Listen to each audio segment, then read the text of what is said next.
우리가 지난 시간에 다니엘서를 봤었죠. 사실 6개월, 1년을 해도 모자라는 게 다니엘서인데 사실 뭐 깊게 보자면은 깊게 볼 수도 있겠지만 그렇게까지 볼 필요가 없는 책이다, 저는 그렇게 생각합니다. 이스라엘 유대인들의 묵시록이지 우리 이방인들, 우리 개신교도들의 묵시록은 아닙니다. 그러므로 그는 유대인들이 다니엘 포로 귀환 이후에 200년 동안 있을 얘기를 예언한 것이지, 그것을 통해서 이 시대 종말 때까지 연장하는 것은 어불성설이다, 저는 그렇게 생각합니다. 이제 오늘 호세아서를 볼 건데요. 호세아서 이거 사실은 다니엘보다 한참 앞에 역사적 배경이죠. 북이스라엘 멸망할 때 선지자 호세아입니다. 근데 왜 이렇게 했느냐? 대선지서, 소선지서로 이제 나눠지잖아요. 그래서 다니엘서까지가 대선지서예요. 이사야, 예레미야, 에스겔, 다니엘. 그래서 이제 사실 다니엘서가 그 포로기 때의 성경이지만 이 호세아서가 소선지서에 들어가기 때문에 다니엘서 다음에 들어가 있다. 시간 순이 아니라 어떤 의도를 가지고 분류한 순서대로 성경이 이렇게 순서가 되어 있다 하는 겁니다. 자, 우리 PPT로 넘겨주세요. 예, 저기 보시면 호세아 있죠. 북이스라엘 제일 끝에 선지자죠. 북이스라엘의 제일 위에 보면 여로보암 2세가 있죠. 여로보암 2세가 북이스라엘에서 그 통치 기간이 41년이나 됐어요. 저때 당시에 주변의 나라들이 다 약했기 때문에 북이스라엘이 가장 강하던 시대입니다. 그러니까 가장 타락했겠죠. 그래서 북이스라엘에 요나, 아모스, 호세아 이런 선지자들이 활동을 했습니다. 근데 요나하고 아모스는 짧게 활동을 했지만 호세아 선지자는 여로보암 2세 말기서부터 스가랴까지, 스가랴를 살룸이 죽였죠. 살룸을 무나임이 죽였죠. 그 다음에 무나임의 아들 부가히야가 왕이 됐지만은 베가가 반역을 일으켜서 부가히야를 죽였고, 호세아가 반역을 일으켜서 또 베가를 죽였죠. 그리고 호세아는 BC 722년에 아수르에게 북이스라엘이 멸망당합니다. 그래서 이제 그때 마지막 왕의 이름도 호세아고 선지자 이름도 호세아입니다. 자, 호세아서의 주제는 사랑의 하나님입니다. 아니, 저렇게 타락한 북이스라엘의 상황인데 어떻게 사랑을 얘기할 수 있느냐? 성구를 읽어보시면 알 수 있습니다. 호세아 6장 1절 3절 화면에 있죠. 같이 읽습니다. 시작. 오라, 우리가 여호와께로 돌아가자. 여호와께서 우리를 찢으셨으나 도로 낫게 하실 것이요, 우리를 치셨으나 싸며 주실 것임이라. 그러므로 우리가 여호와를 알자. 힘써 여호와를 알자. 그의 나타내심은 새벽빛같이 어김없나니 비와 같이 땅을 적시는 늦은 비와 같이 우리에게 임하시리라 아니라. 아멘. 호세아서는 이스라엘 민족의 타락을 지적하고 있지만은 하나님이 회복시키신다, 사랑의 하나님에 대한 얘기를 하고 있습니다. 그래서 회복은 어떻게 해야 이루어지는가? 하나님을 바로 알아야 회복된다 라고 되어 있는 것입니다. 하나님은 어떤 분이다? 우리를 사랑하는 분이다. 심판하시지만 그 심판은 법을 어기는 사람한테는 불리한 게 되지만 법을 지키는 사람은 그 심판 때문에 경계를 이기는 것이죠. 심판은 우리에게 좋은 것이다. 그리고 하나님은 우리를 회복시키신다. 그게 호세아의 말입니다. 근데 어떻게 회복시키시느냐? 하나님은 하나님의 변함없는 사랑으로 회복시키신다. 그걸 뭐라고 표현해 놨습니까? 새벽빛같이 일정하시고 땅을 적시는 늦은 비, 이른 비와 같이 일정하시다. 하나님은 변함이 없으시다.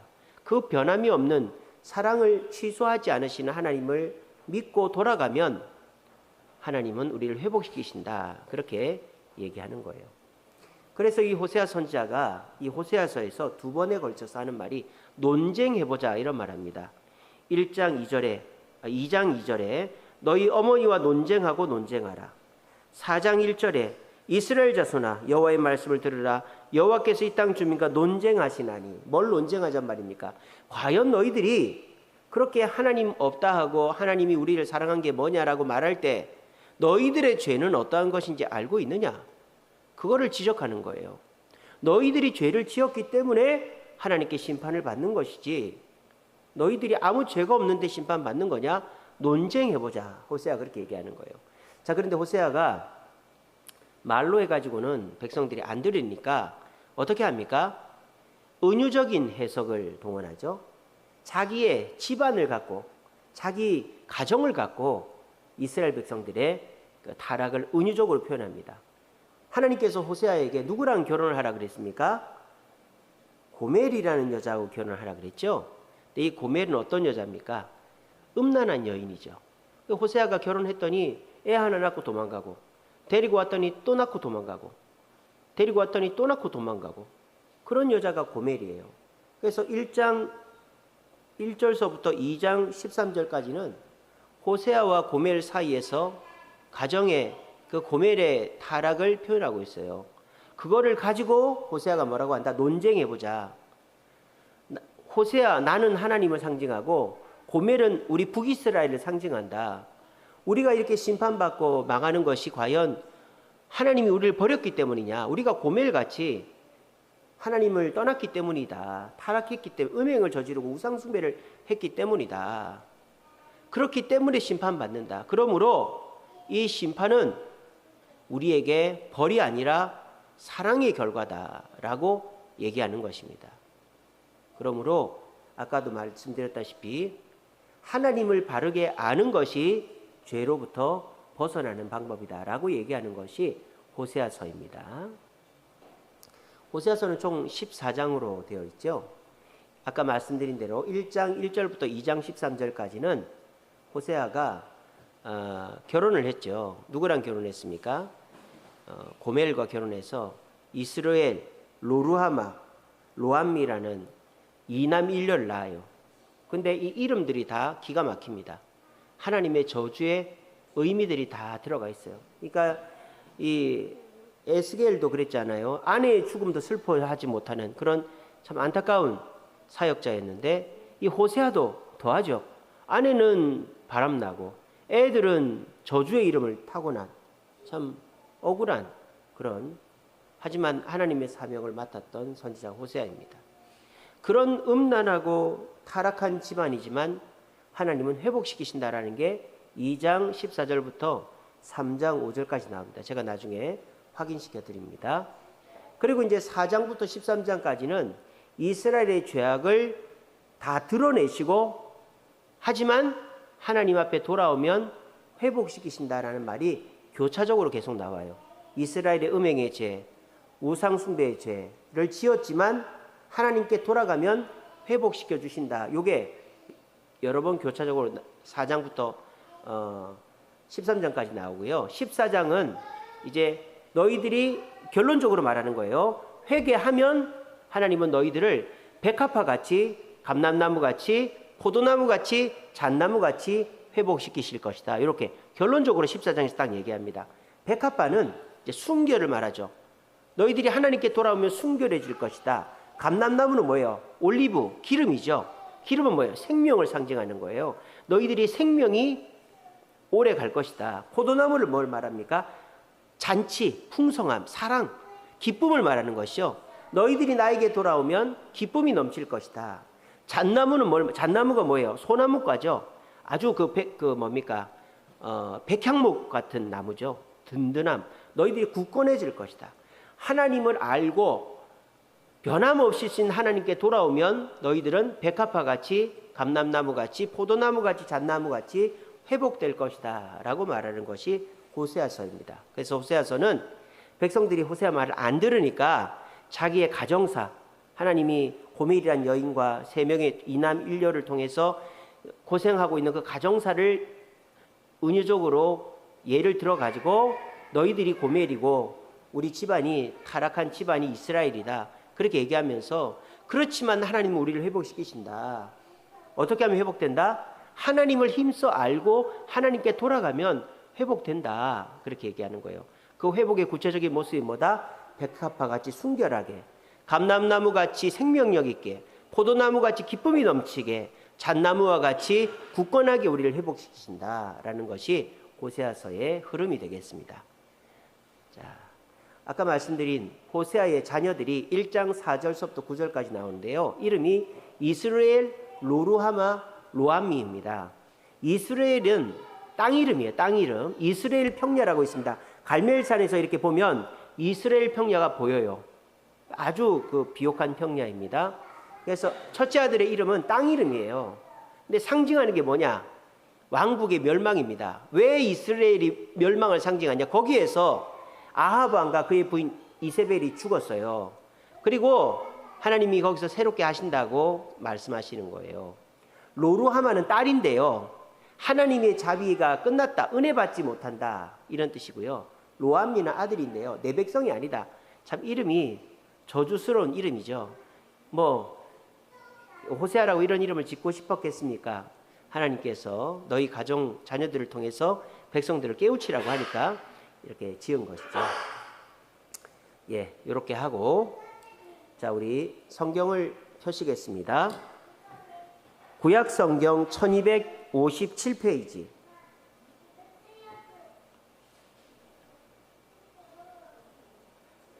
구약 성경 1257페이지. 호세아서가 14장인데 1장, 6장, 14장 이렇게만 읽겠습니다.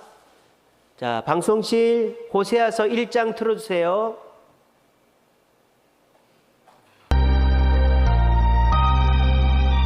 호세아 1장. 우시아와 요담과 아하스와 히스기야가 이어 유다 왕이 된 시대, 곧 요아스의 아들 여로보암이 이스라엘 왕이 된 시대에 부엘의 아들 호세아에게 임한 여호와의 말씀이라. 여호와께서 처음 호세아에게 말씀하실 때 여호와께서 호세아에게 이르시되 너는 가서 음란한 여자를 맞이하여 음란한 자식들을 낳으라. 이 나라가 여호와를 떠나 크게 음란한이니라 하시니, 이에 그가 가서 디블라임의 딸 고멜을 맞이하였더니 고멜이 임신하여 아들을 낳음에 여호와께서 호세아에게 이르시되 그의 이름을 이스라엘이라 하라. 조금 후에 내가 이스라엘의 피를 예후의 집에 갚으며 이스라엘 족속의 나라를 폐할 것임이니라. 그날에 내가 이스라엘 골짜기에서 이스라엘의 활을 꺾으리라 하시니라. 고멜이 또 임신하여 딸을 낳음에 여호와께서 호세아에게 이르시되 그의 이름을 로루하마라 하라. 내가 다시는 이스라엘 족속을 긍휼히 여겨서 용서하지 않을 것임이니라. 그러나 내가 유다 족속을 긍휼히 여겨 그들의 하나님 여호와로 구원하겠고 활과 칼이나 전쟁이나 말과 마병으로 구원하지 아니하리라 하시니라. 고멜이 로루하마를 쳤던 후에 또 임신하여 아들을 낳음에 여호와께서 이르시되 그의 이름을 로암이라 하라. 너희는 내 백성이 아니요 나는 너희 하나님이 되지 아니할 것임이니라. 그러나 이스라엘 자손의 수가 바닷가의 모래같이 되어서 헤아릴 수도 없고 셀 수도 없을 것이며 전에 그들에게 이르기를 너희는 내 백성이 아니라 한 그곳에서 그들에게 이르기를 너희는 살아계신 하나님의 아들들이라 할 것이라. 이에 유다 자손과 이스라엘 자손이 함께 모여 한 우두머리를 세우고 그 땅에서부터 올라오리니 이스라엘의 날이 클 것이미로다. 아멘. 6장 호세아의 가정사가 나오죠. 호세아의 부인은 1장 2절에 나오죠. 고멜인데 그 고멜은 어떤 여인입니까? 음란한 여인이다. 그래서 음란한 여인을 통해 음란한 자식을 낳아라.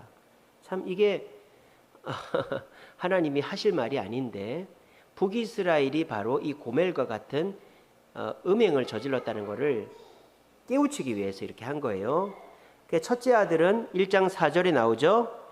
그의 이름을 이스라엘이라라. 이거는 이제 땅 이름이라 그랬죠. 지역 이름. 그래서 여기에서 아합과 이세벨이 죽었기 때문에 이제 하나님이 너희들을 멸망시킬 것이다 라는 걸 상징하고요.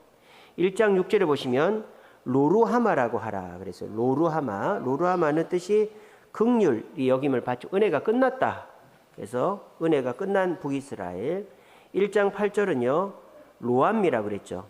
1장 9절에 보면 로암미를 낳았는데 로암미는 내 백성이 아니다. 그래서 이렇게 이스라엘 백성들이 타락을 했어요. 그래서 그 타락한 모습을 고멜과 세 자녀를 통해서 호세아가 보여주었죠. 그리고 난 다음에 이제 호세아가 백성들한테 이제 얘기하는 거예요. 2장 2절 보세요. 너희 어머니와 논쟁하라. 자, 너희들 우리 가정을 봤지? 우리 가정의 고멜은 이스라엘 우리 나라고 우리 자녀들은 이 나라가 지은 죄의 결과물들이야. 하나님 우리를 떠난 거야. 이걸 통해서 우리가 이렇게 하나님으로부터 버림받은 것은 우리의 죄지 하나님이 우리를 사랑하지 않아서가 아니야. 그거 한번 논쟁해보자 이렇게 하는 거예요. 모범으로 가정사로 일단 보여주고 그렇게 하는 것이죠. 그렇지만 하나님이 너희들을 이렇게 심판하시는 것은 멸망시키려는 게 아니다. 그 얘기를 2장 15절에서 합니다. 2장 15절 보세요. 거기서 비로소 그의 포도원을 그에게 주고 아골 골짜기로 소망의 문을 삼아 주리니 그가 거기서 응대하기를 어렸을 때에 애굽 땅에서 올라오던 날과 같이 하리라. 그래서 너희들이 회개하고 하나님께 돌아와서 하나님을 바르게 깨달으면 하나님은 소망의 문을 열어주실 것이다. 그리고 또 이제 4절 보세요. 4장 1절 보세요. 이스라엘의 심판에 대해서 또 논쟁하자 그럽니다. 4장 1절 이스라엘 자손들아 여호와의 말씀을 들으라. 여호와께서 이 땅 주민과 논쟁하시나니 이 땅에는 진실도 인애도 하나님을 아는 지식도 없어서 저주 속임수 살인 도둑질 가는 뿐이다. 그래서 너희들이 하나님을 제대로 모르기 때문에 하나님을 원망하고 자기의 죄를 깨닫지 못한다. 내로남불이다. 너희들이 죄인이지 하나님이 버린 게 아니다. 그렇게 얘기하는 겁니다. 그러면서 이스라엘 백성들의 죄를 지적합니다. 4장 6절 보세요. 4장 6절입니다. 내 백성이 뭐가 없어서 망한다고요? 예, 이게 핵심이죠. 죄는 지식이 없으면 짓는 거예요. 하나님을 아는 지식이 없으면 짓는다 이 말. 그게 호세아서의 핵심이에요. 그러니까 우리가 하나님을 알아야 죄를 안 짓는다라는 거예요. 호세아서는 내가 뭐 노력을 하고 내가 뭐 이렇게 뭐 성인군자 같이 정직하고 정결하게 산다고 죄를 안 짓는 게 아니에요. 하나님을 알면 알수록 죄는 없어집니다. 이게 무슨 말이냐? 내 마음속 공간에 하나님이 채워지면 채워질수록 죄가 자리 잡을 공간이 줄어든다 이 말입니다. 그래서 우리가 하나님을 알되 6장 1절에 뭐라고 그랬습니까? 힘써 여호와를 알자 그랬지 않습니까? 이게 무슨 말입니까? 머릿속에 집어넣자라는 게 아니라 우리의 마음속에 우리의 생각 중심에 하나님을 가득히 채우자 이 말입니다. 어떤 하나님? 힘들고 어려운 일이 있어도 우리를 절대 포기하지 않고 끊임없이 이른 비와 늦은 비처럼 새벽별과 같이 우리를 동일하게 지키시고 복을 주시는 그 하나님을 힘써 알면 우리는 죄를 버리고 하나님을 의지할 수 있다. 그래서 이스라엘 백성들의 타락은 뭐 음액이나 우상 숭배보다도 하나님을 제대로 모르기 때문에 타락한 것이다. 그래서 하나님을 제대로 모르면 어떻게 한다? 4장 11절 보세요. 4장 11절 하나님을 제대로 모르기 때문에 음행과 묵은 포도주와 새 포도주가 마음을 빼앗았다. 음행과 술이 너희들의 마음을 빼앗았다. 하나님을 제대로 알면 너희들이 죄를 짓지 않는다. 이제 그게 핵심입니다. 자, 그 다음에 6장입니다. 자, 6장 방송실 6장 읽겠습니다.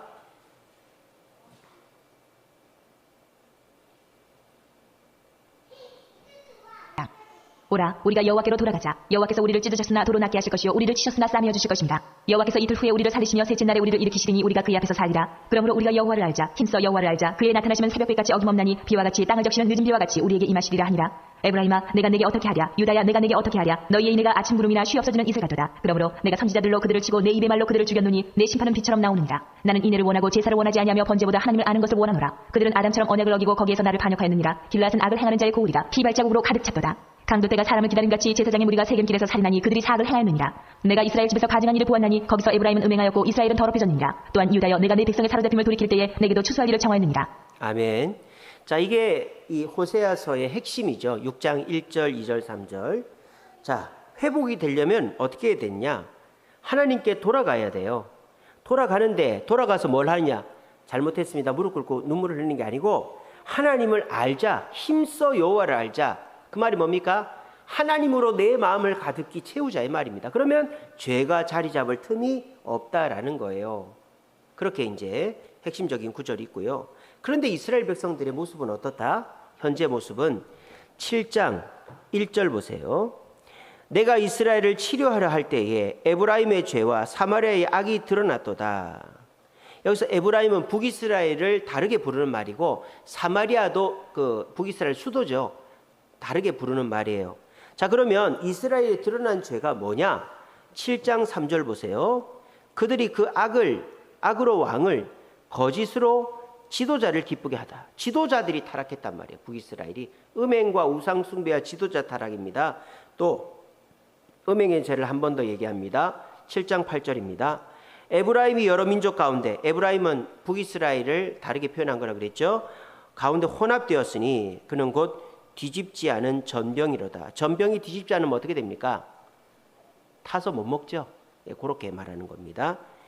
너희들의 음행의 죄가 또 어떤 이제 또 죄가 있느냐? 8장 5절 보세요. 8장 5절. 우상 숭배를 얘기합니다. 8장 5절에 보시면 사마리아요. 사마리아는 북이스라엘 수도고 북이스라엘 다르게 말한다 그랬죠. 내 송아지는 버려졌다. 이 송아지가 뭐예요? 송아지 우상이에요. 우상. 이집트 그 멤피스 신입니까? 그 송아지 신을 말하는 거예요. 네 송아지 신은 버려졌다. 내 진노가 무리를 향하여 타오르나니 그들이 어느 때까지 무지하겠느냐. 너희들이 음행과 우상 숭배와 지도자가 타락했기 때문에 하나님 어떻게 하신다? 8장 13절입니다. 그들이 내게 고기를 제물로 드리고 먹을지라도 여호와는 그것을 기뻐하지 아니하고 이제 그들의 죄악을 기억하고 그 죄를 벌하니 그들은 애굽으로 다시 가리라. 그러니까 너희들의 제사를 받지 않겠다 이것이죠. 그래서 이제 이스라엘의 죄를 이제 지적했고요. 이제 9장과 10장은요. 그렇기 때문에 너희들이 심판받는다. 그래서 심판에 대한 그 예로 나무를 두 개를 들어요. 첫째는 무화과 나무고 둘째는 포도나무예요. 9장 10절 보세요. 옛적에 내가 이스라엘을 만나기를 광야에서 포도를 만남같이 하였으며 너희 조상들을 보기를 무화과 나무에서 처음 맺힌 첫 열매를 봄같이 하였거늘. 이게 무슨 말입니까? 너희는 원래 무화과 나무에 열매가 많이 맺힌 것 같이 보기 좋은 민족이었다. 근데 너희들이 타락했기 때문에 이제 너희들 심판한다. 어디까지 심판해? 자식들도 심판한다. 9장 12절 보세요. 9장 12절. 그들이 자식을 기를지라도 내가 그 자식을 없이 하여 한 사람도 남기지 아니할 것이라. 내가 그들을 떠나는 때에는 그들에게 화가 미치리로다. 참 무서운 말씀이죠. 자식에게 심판을 주겠다. 참 무서운 말씀입니다. 자, 그 다음에 10장에 보면 또 이스라엘의 죄를 나무에 비유하고 있습니다. 10장 1절 보세요. 이스라엘은 열매 맺는 무성한 포도나무라. 그 열매가 많을수록 제단을 많게 하고 그 땅이 번성할수록 주상을 아름답게 하도다. 그러니까 옛날에 이랬다 이 말이에요. 근데 지금은 안 그렇다 이 말입니다. 그래서 이스라엘이 지도자가 타락하고 음행의 죄를 짓고 우상 숭배, 송아지 신을 숭배했기 때문에 그 풍성해야 될 무화과 나무와 포도나무가 열매 맺지 못하는 것 같이 너희들을 심판할 것이다. 그리고 이제 11장 1절에 보시면 메시아 예언이 하나 나옵니다. 11장 1절. 이스라엘이 어렸을 때에 내가 사랑하여 내 아들을 애굽에서 불러내었다. 이게 뭡니까? 예수님이 이집트에서 2년 피난살이 하신 거를 예언한 것이죠. 그래서 예수님이 헤롯 대왕을 피해서 이집트에 2년 계시다가 돌아오시죠. 그거를 이 호세아서 11장 1절이 예언하고 있는 것입니다. 자, 그리고 또 이제 이스라엘의 타락에 대해서 12장 13절에서 얘기합니다. 12장 보세요. 11장 12절 보세요. 11장 12절. 에브라임은 거짓으로 이스라엘 족속은 속임수로 나를 애워쌌고 유다는 하나님과 신실하시고 거룩하신 자에 대하여 정함이 없도다. 남유다 북이스라엘 다 타락했다 이 말이에요. 또 12장 7절 보세요. 이제 저울을 속이는 게 나옵니다. 거짓말. 그는 상인이라 손에 거짓 저울을 가지고 속이기를 좋아한다. 또 13장 1절 보세요. 우상 숭배의 죄를 한 번 더 지적합니다. 그가 이스라엘 중에서 자기를 높이더니 바알로 말미암아 범죄하여 망하였다. 이렇게 이스라엘이 지도자가 타락하고 음행의 죄를 저지르고 우상 숭배를 했기 때문에 하나님은 이제 포도나무와 무화과 나무가 무성해야 되지만 열매가 없는 것과 같이 이스라엘을 심판할 것이다. 하지만 하나님께 돌아가고 하나님을 알면 어떻게 된다? 하나님이 회복시키신다. 그게 14장에 나옵니다. 자, 방송실 14장 읽겠습니다. 14장. 이스라엘아, 내 하나님 여호와께로 돌아오라. 내가 불의함으로 말미암아 엎드러졌느니라. 너는 말씀을 가지고 여호와께로 돌아와서 아뢰기를 모든 불의를 제거하시고 선한 말을 받으소서. 우리가 수송아지를 대신하여 입술의 열매를 주께 드리리이다. 우리가 아수르의 구원을 의지하지 아니하며 말을 타지 아니하며 다시는 우리의 손으로 만든 것을 향하여 너희는 우리의 신가 하지 아니하오리니 이는 그와가 주로 말미암아 긍휼을 얻음이니이다 할지니라. 내가 그들의 반역을 고치고 기쁘게 그들을 사랑하리니 나의 진노가 그에게서 떠났음이니라. 내가 이스라엘에게 이슬과 같으리니 그가 백합화같이 피겠고 레바논 백향목같이 뿌리가 박힐 것이라. 그의 가지는 퍼지며 그의 아름다움은 감람나무와 같고 그의 향기는 레바논 백향목 같으리니 그 그늘 아래에 거주하는 자가 돌아올지라. 그들은 곡식같이 풍성할 것이며 포도나무같이 꽃이 필 것이며 그 향기는 레바논의 포도주같이 되리라. 에브라임의 말이 내가 다시 우상과 무슨 상관이 있으리요 할지라. 내가 그를 돌아보아 대답하기를 나는 푸른 잣나무 같으니 내가 나로 말미암아 열매를 얻으리라 하리라. 누가 지혜가 있어 이런 일을 깨달으며 누가 총명이 있어 이런 일을 알겠느냐. 여호와의 도는 정직하니 의인은 그 길로 다니거니와 그러나 죄인은 그 길에 걸려 넘어지리라. 아멘. 자, 이제 14장은 이제 총정리라 그랬죠. 이 호세아서의 핵심은 호세아의 가정사를 통해서 이스라엘의 타락을 드러내고 너희들이 우상 숭배와 음행과 지도자의 타락 이런 것들로 하나님께 죄를 지었기 때문에 하나님 너희들이 제사를 받지 않는다. 너희들이 회복되려면 하나님을 알고 하나님으로 가득 채워야 된다. 이런 얘기들을 했단 말이에요. 그거를 14장에서 요약 정리하고 있습니다. 14장 2절 보세요. 너희는 말씀을 가지고 여호와께로 돌아와서 아뢰기를 모든 불의를 제거하시고 선한 바를 받으소서. 우리가 아까는 송아지를 섬겼다 그랬는데 여기는 수송아지를 대신하여 입술의 열매를 주께 드리리이다. 이제는 수송아지를 안 섬기고 하나님을 섬기겠다 이 말이에요. 이렇게 했더니 하나님이 너희들 어떻게 회복시키신다? 14장 5절에 보면 백합화 같이 피겠고 6절에 보시면 감람나무 같고 7절에 보시면 포도나무 같고 8절에 보시면 푸른 잣나무 같다. 그래서 백향목은 순수 정결해질 것이고 감람나무는 올리브 기름 생명력 있을 것이고 포도나무는 포도주의 기쁨이 넘칠 것이고 잣나무는 굳건하고 하나님의 보호를 받을 것이다. 그래서 우리들도 마찬가지입니다. 하나님께 돌아가야 되는 것이죠.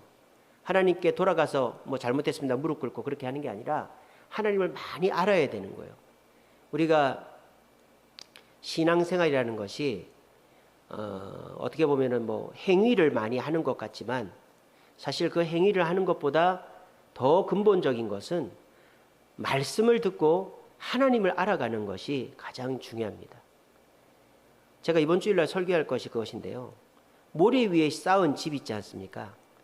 집을 화려하게 쌓는 것이 중요한 게 아니라 어디에다 쌓는 것이 중요한 것입니다. 거룩이라는 게 뭡니까? 거룩은 행위가 아니에요. 제가 이번 주일날 설교할 거지만 거룩은 내가 뭐 죄 안 짓고 착한 일하고 이게 거룩이 아니고 장소예요. 장소. 내가 있어야 될 자리가 거룩이다 이 말이에요. 아무리 더럽고 추한 것도 깨끗한 장소에 있으면 깨끗해집니다. 아무리 깨끗한 것도 더러운 데 있으면 더러워져요. 자, 축축하고 눅눅한 이불을 햇볕에 말리면 깨끗해지죠. 금덩어리도 진흙에 집어넣으면 진흙이 되는 거예요. 그러니까 우리가 하나님을 알아서 하나님으로 우리를 채우면 우리는 죄에서 벗어나고 깨끗해지고 거룩해지고 정결해진다. 그게 호세아서의 핵심이다 라는 거를 기억하시기 바랍니다. 자, 그 다음 PPT 이제 할 겁니다. 자, PPT로 해주세요. 2장 시온에서 나팔을 불며 나의 거룩한 산에서 방송실 PPT로 해주세요. 예. 자, 이제 요엘서입니다. 요엘 선지자는 북이스라엘 선지자가 아니고 남유다 선지자예요. 남유다. 어느 시대 선지자냐? 여기 보시면 남유다에 저기 빨간색으로 요엘이라고 해놨죠. 요아스 왕 때 선지자가 요엘입니다. 자, 저기 보시면 이 남유다의 왕들이 쭉 있는데 남유다가 타락하게 된 시점이 저 여호사밧 왕 때부터라고 제가 전에 말씀드렸죠. 아합 왕이 자기 딸 아달랴를 여호사밧 왕의 아들 여호람과 혼인시켰다 그랬죠. 그 전까지만 해도 북이스라엘과 남유다는 싸웠어요. 또 혼인을 맺으면서 안 싸우게 됐습니다. 그러면 북이스라엘은 영원토록 남유다를 지켜주느냐? 아니죠. 그 이후에 어떻게 됩니까?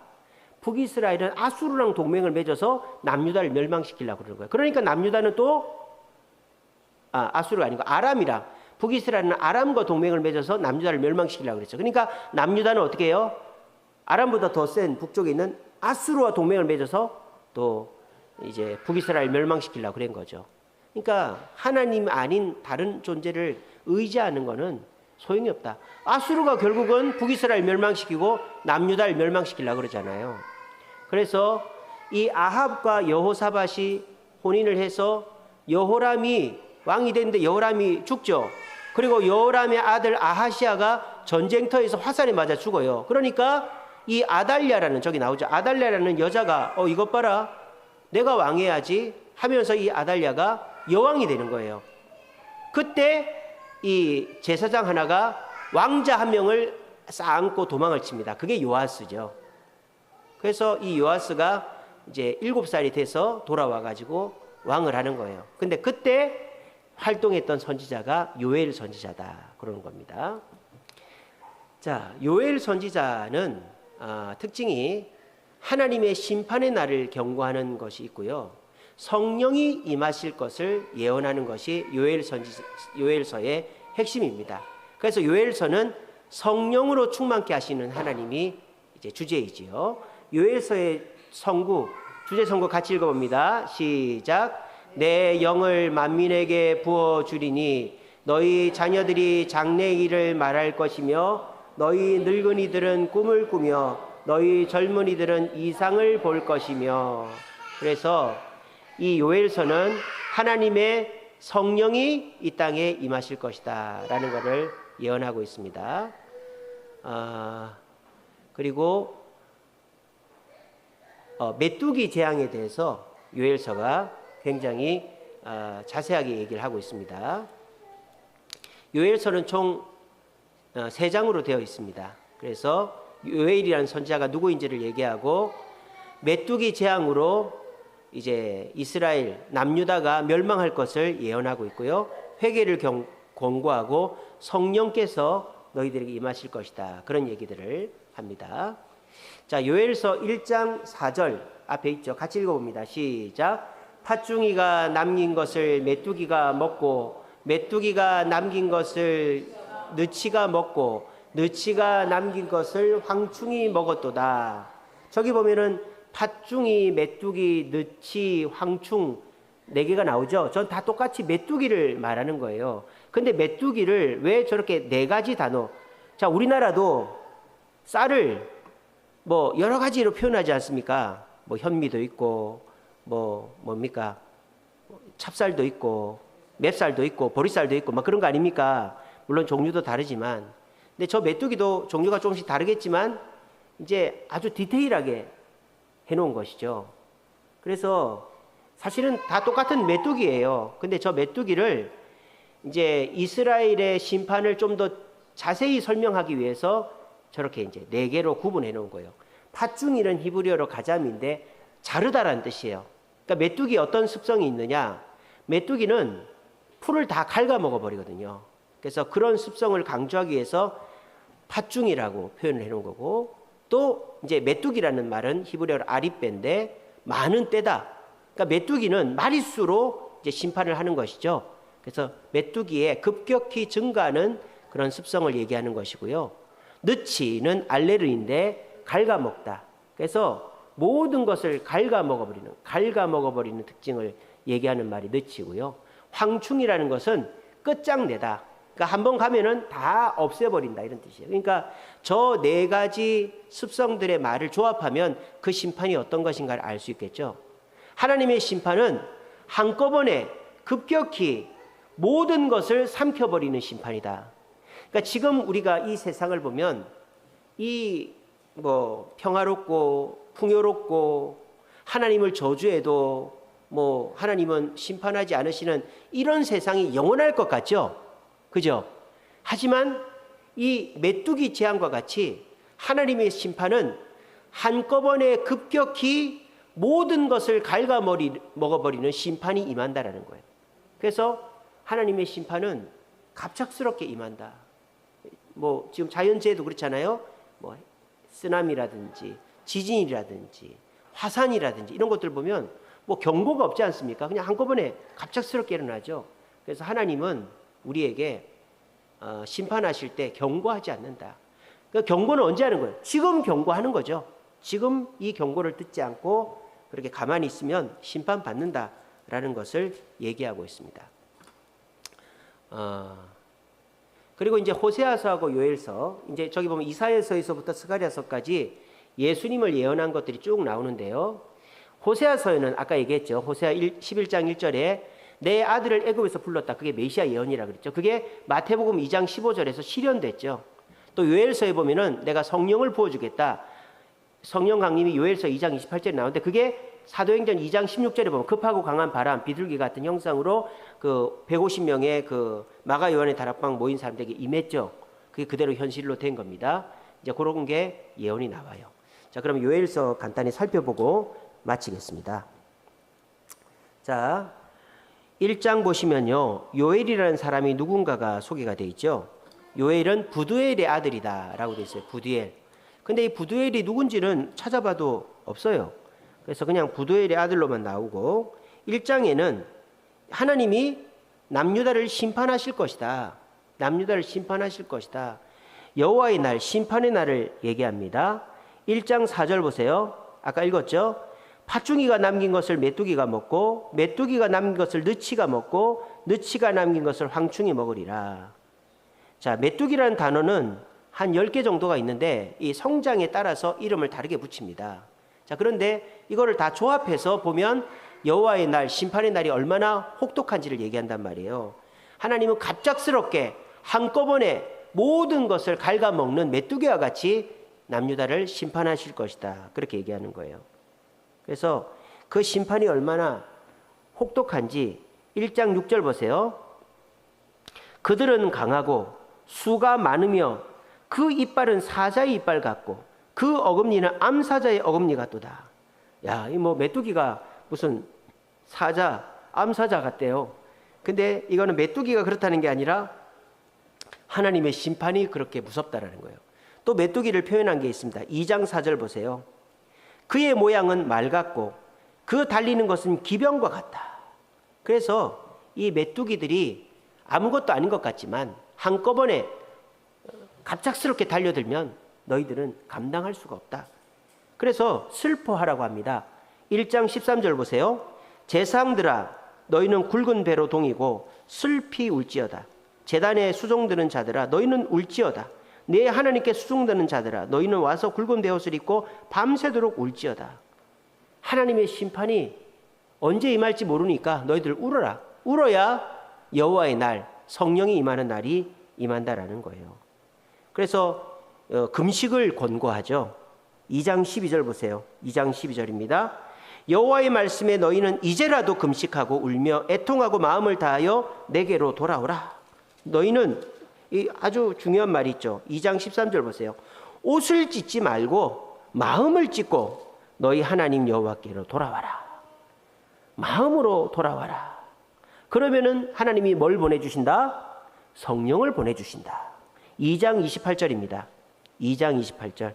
그 후에 너희들이 마음을 찢고 하나님께 회개하면 내 영을 만민에게 부어주리니 자녀들이 장래일을 말하고 늙은이가 꿈을 꾸고 젊은이는 이상을 볼 것이다. 자, 이게 무슨 말이겠어요?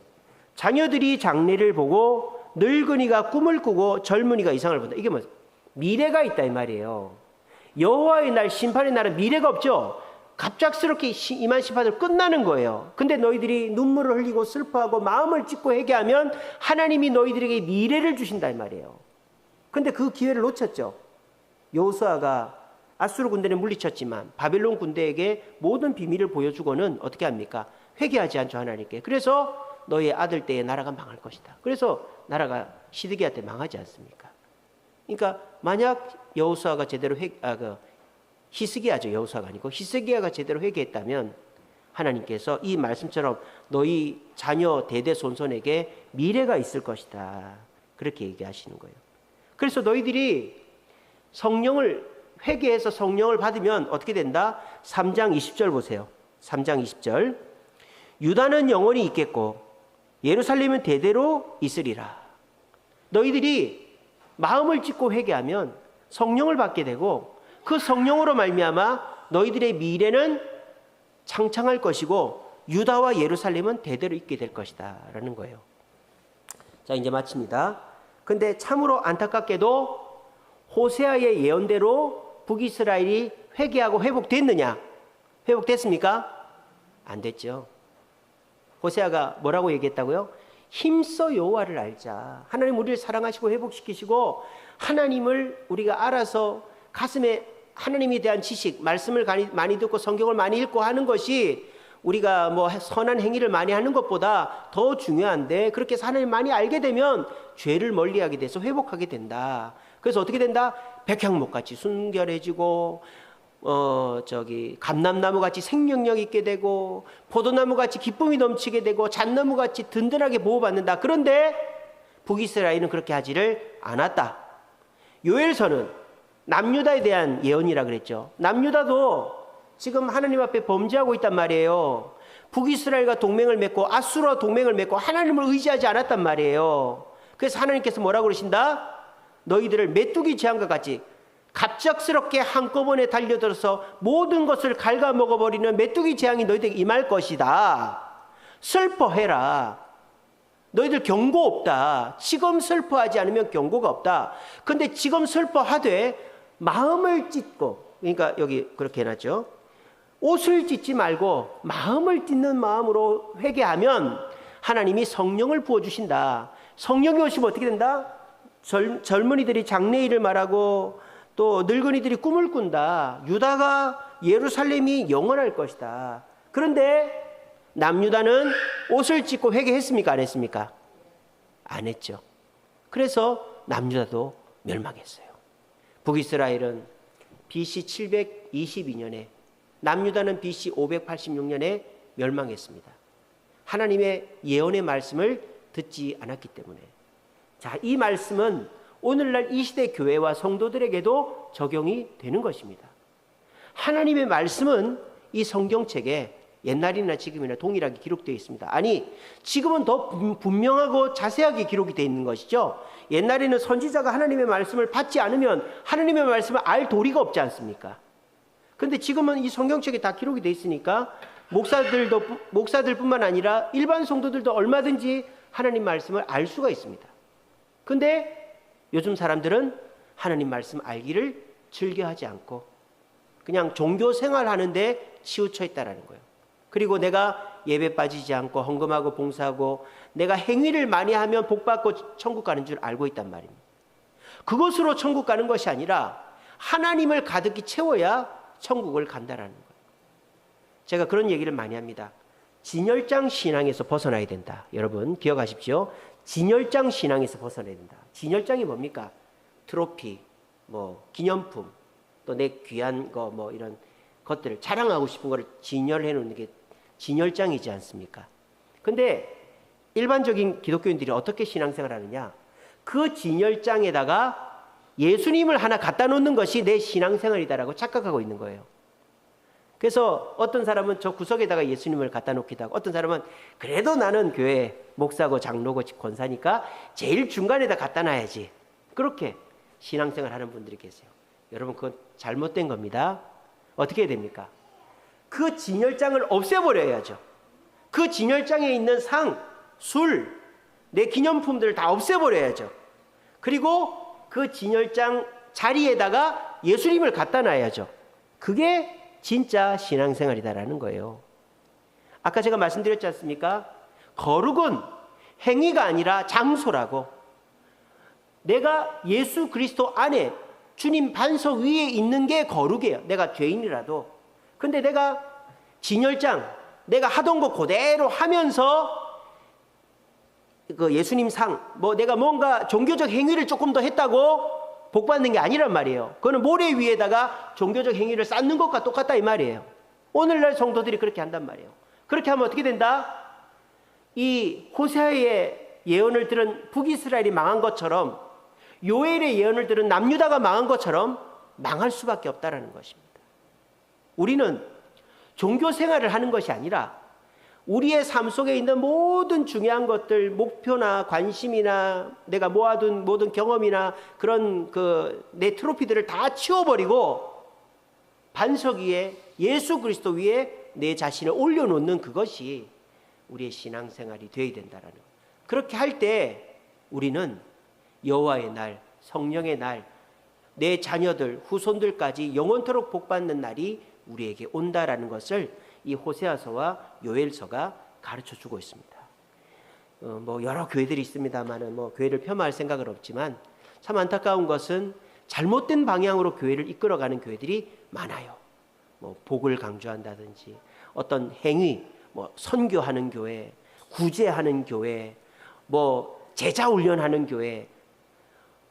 교회는 선교도 해야 되고 구제도 해야 되고 제자 훈련도 하는 거죠.